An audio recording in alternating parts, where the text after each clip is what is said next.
Safa gold and diamonds Safa Swarnavarsha gold purchase plan മൂന്നാമത് നറുക്കെടുപ്പ് വണ്ടൂർ ഷോറൂമിൽ വെച്ച് നടന്നു. വാണിയമ്പലം പാലിയേറ്റീവ് മുൻ ചെയർമാൻ ലിയാഖത്ത് അലി നറുക്കെടുപ്പ് കർമ്മം നിർവഹിച്ചു. നടുവത്ത് ശാന്തി സദൻ സുജാതയാണ് ഇത്തവണത്തെ വിജയി.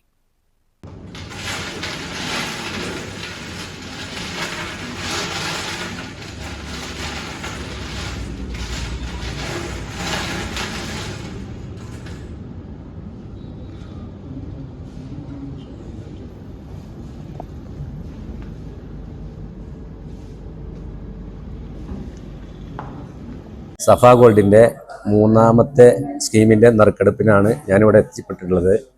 അതുകൊണ്ട് ഈ നറുക്കെടുപ്പിൽ ഞാനാണ് ആ നറുക്കെടുത്തത്. അത് നമ്മുടെ നടുവത്ത് ഭാഗത്തുള്ള സുജാത എന്ന ആൾക്കാണ് ആ നറുക്ക് വീണിട്ടുള്ളത്. 248 ആണ് അതിൻ്റെ നമ്പർ. അപ്പോൾ അത് ആർക്കാണ് കിട്ടിയതെന്ന് വെച്ചാൽ അവരത് വന്നുകൊണ്ട് വാങ്ങണമെന്ന് അഭ്യർത്ഥിക്കുകയാണ്. പിന്നെ സഫ ഗോൾഡിനെ കുറിച്ച് പറയുകയാണെങ്കിൽ 36 വർഷത്തെ പ്രവർത്തന പാരമ്പര്യമുള്ള ഒരു സ്ഥാപനമാണ്. അതിൽ ഇവിടെ വണ്ടൂർ പ്രവർത്തിക്കുന്നത് 8 വർഷമായിട്ട് പ്രവർത്തിക്കുന്നതാണ് ഈ സഫ ഗോൾഡ്.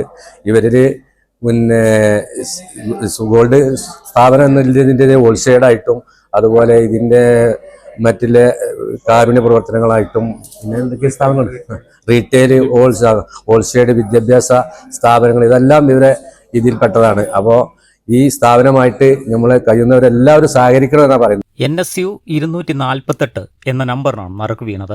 ചടങ്ങിൽ Wandoor Safa gold and diamonds showroom manager Husankutty Pottoor, assistant manager Premkumar, Nabeel Hamid, Akhila, മറ്റ് സ്റ്റാഫ് അംഗങ്ങൾ എന്നിവർ പങ്കെടുത്തു.